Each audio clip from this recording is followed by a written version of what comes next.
Chris Taylor, Executive Director of the Arizona Church Security Network. And today we're going to start to talk about different types of events that may occur at our houses of worship and what we need to do to be prepared and to think through our response to these events. In this video, we're going to focus on medical emergencies.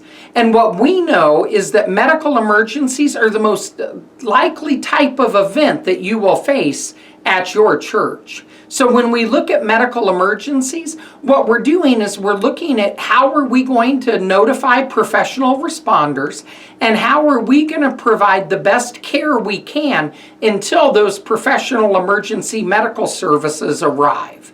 And so as we look here, one of the things that we want to start out with is an understanding of our population in our houses of worship.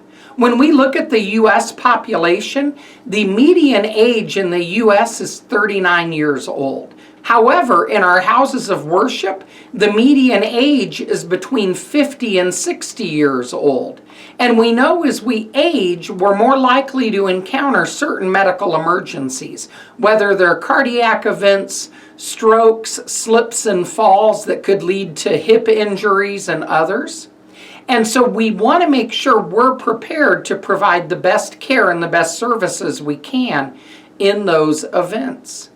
We also know that as we look at our congregations, we are twice as likely as the average American to be 65 and older when we look at our houses of worship demographics.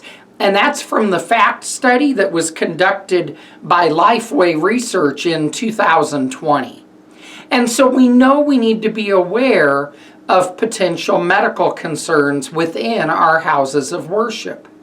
Now, the first thing we want you to do is never forget about scene safety. When we look at scene safety as we respond to a medical emergency, we need to make certain that we're not going to compound the problem by becoming a further victim.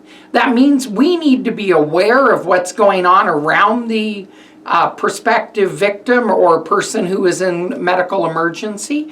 We need to make sure that we're not going to just rush right into the scene without being aware of what the mechanism of that injury might have been, whether it was health or whether it was a slip and fall or violent event.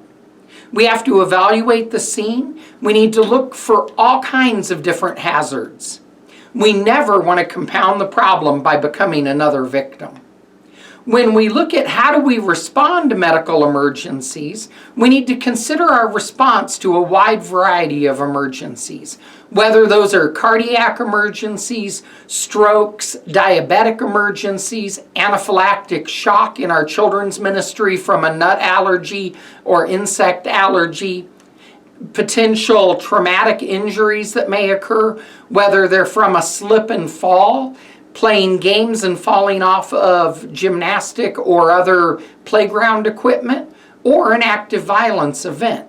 We want to make certain we're prepared to render aid in a medical emergency, regardless of what is causing that emergency.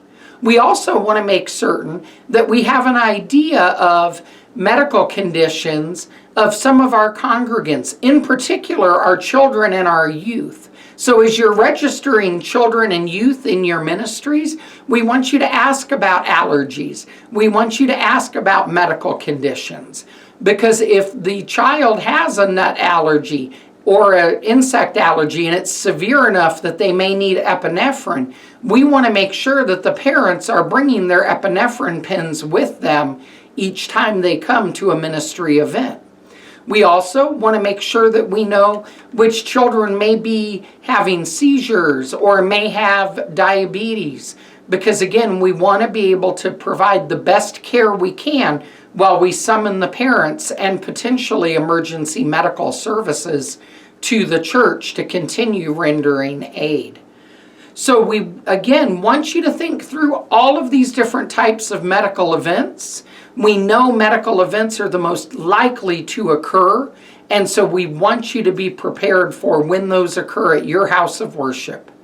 Join us next time as we continue looking at the various types of events we need to be prepared for in our houses of worship. And we're going to be focusing next time on our people that are in extreme crisis.